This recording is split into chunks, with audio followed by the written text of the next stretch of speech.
Moi c'est Agathe Poli, j'ai 21 ans, je suis sportive de haut niveau en paranatation ici à Antibes et donc mon handicap c'est que j'ai une agénésie fémorale droite, donc je suis appareillée par une prothèse au quotidien. Sandrine Falquero, je travaille aux archives depuis plus de 30 ans comme adjointe administrative. C'est un syndrome de Little, c'est-à-dire c'est une infirmité moteur cérébrale. Je m'appelle donc Philippe Chotard, j'ai 62 ans. Je suis déficient visuel depuis l'âge de 40 ans et cela fait maintenant à peu près 3 ans où je suis devenu complètement aveugle à la suite d'une maladie dégénérative de la rétine. Alors bonjour, je m'appelle Adrien Spatola, j'ai 39 ans et je suis paraplégique suite à un accident de voiture arrivé il y a un peu plus de 6 ans. Aménagement et handicap, chiffres et témoignages. J'habite à Antibes depuis près de 3 ans maintenant, ville que j'ai choisie pour la facilité lorsque l'on vit en tant que déficient visuel. Après mon bac, j'ai fait une demande pour travailler en mairie. Il y a eu un poste qui s'est ouvert aux archives. Je suis bien intégrée, je me suis surtout bien plu. Avant mon accident, je travaillais sur Paris et j'avais comme projet de venir dans le sud. Et du coup, après mon accident, je suis revenu directement dans le sud sans repasser par la case Paris. Moi ça fait 3 ans que je suis ici. Rien qu'ici, au rempart, tout a été aménagé, c'est super beau et je me déplace pas mal en trotte électrique. C'est assez accessible. Plus de 22,5 millions d'euros ont été investis depuis 2016 pour aménager la voirie et donc l'accessibilité. Une ligne budgétaire spécifique est dédiée au sein de la direction des infrastructures et des espaces publics. Heureusement, dans la ville d'Antibes, il y a pas mal d'axes faciles à utiliser et l'accès à la vieille ville, entre autres, est assez facile. Et maintenant que beaucoup de zones piétonnes ont été développées par la commune, il est plus facile pour moi de me déplacer en sécurité.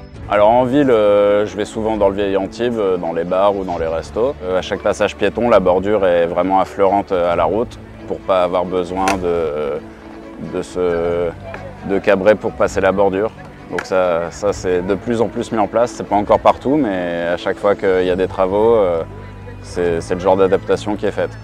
Paraît facile pour quelqu'un d'autre, mais c'est vrai que quand il y a des aménagements qui sont faits, c'est sûr que c'est mieux, ça, on le voit tout de suite. Hein. L'accessibilité en général pour se déplacer est en tout cas bien meilleure que dans certaines autres villes communes. 15% de places PMR de plus ont été créées depuis 2016, ce qui représente près de 300 places de stationnement. J'ai mon propre véhicule, donc ça facilite grandement les déplacements. Moi je m'adapte et je suis quand même assez autonome, enfin je suis véhiculé, donc il y a beaucoup de contraintes du quotidien auxquelles je ne suis pas confronté. 100% des bus en service sont équipés de rampes d'accessibilité.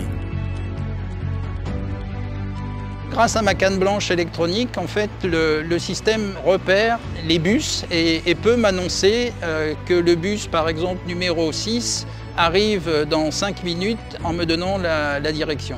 Et il m'indique que l'arrêt de bus se trouve à 50 mètres de l'endroit où je suis, donc peut me guider jusqu'à l'arrêt de bus. Il existe également le service qui est développé avec la CASA pour le transport de personnes handicapées et de personnes âgées, qui est bien pratique pour pouvoir programmer des déplacements au moins 15 jours à l'avance. On vient me chercher à mon domicile le matin et on vient me rechercher à 17 h parce que j'ai un transport adapté qui vient me chercher.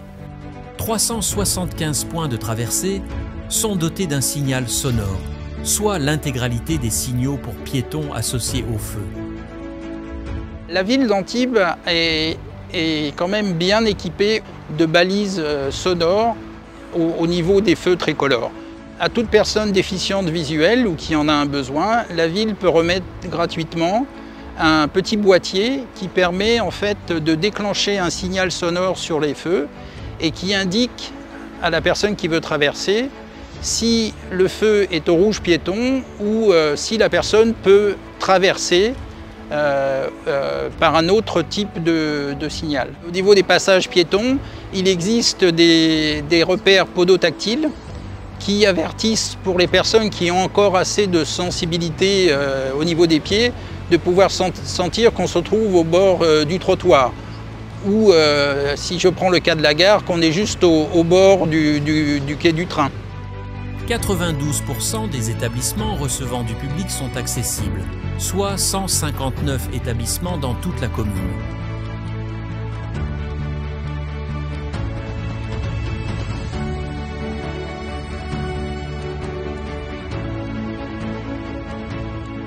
Tous les bâtiments municipaux, ils sont tous accessibles, que ce soit la mairie, le commissariat, enfin, j'ai déjà pu m'y rendre et sans aucun souci. Pendant l'été, une plage adaptée est ouverte 7 jours sur 7 avec un accès de plein pied depuis le parking de la Salice et le soutien d'handiplagistes.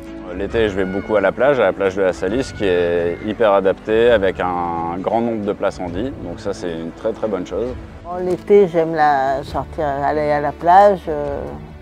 Justement, là cette année, j'ai été à Handiplage justement pour sortir et tout. Donc, Où là, on a un service de qualité dédié à tout type de handicap qui nous permet en fait de pouvoir profiter de la plage et des bains de mer en toute sécurité. Plus de 100 agents ont reçu des formations liées aux thématiques du handicap lors des 2 dernières années. J'ai toujours l'aide de mes collègues, ça a toujours été, ça c'est sûr. Moi, je ne l'ai jamais ressenti comme un souci. Moi, je ne me sens pas du tout différente de mes collègues, ça, il n'y a pas de problème. D'autres projets sont déjà en cours afin de continuer à améliorer les conditions de vie des personnes atteintes d'un handicap dans la commune. L'avenir, c'est de travailler de manière étroite avec la commune, de manière à pouvoir améliorer le quotidien et prendre en compte en fait les remarques que l'on peut faire valoir. Moi, je suis handicap depuis la naissance, donc j'ai vu un petit peu toutes les étapes de mon enfance, mon adolescence, et voir comment ça a évolué. Le handicap est beaucoup plus mis en valeur qu'il ne l'était avant, beaucoup moins tabou aussi. On va voir quelqu'un dans la rue en fauteuil ou en prothèse, on va beaucoup moins le regarder avec insistance. Ça s'est amélioré, oui, bien sûr. Les handicaps, il y en a tellement de différents que c'est bien que la société s'adapte aussi à eux, parce que nous, on s'est très longtemps adapté à la société. Après mon accident, j'ai voulu essayer plein de choses pour voir ce que j'étais encore capable de faire. Et du coup, je me suis ouvert à des choses que je faisais pas avant. Le sport collectif, j'en faisais pas du tout et maintenant j'en fais. La moto, j'ai attendu d'être en fauteuil pour essayer de faire de la moto. Aujourd'hui, je ne vois pas ce que je ne peux pas faire. Il y a des petites choses encore à améliorer, mais on ne peut que espérer le meilleur pour la suite. La vie continue et la vie en fauteuil, en vrai, c'est aussi bien que la vie avant, quoi.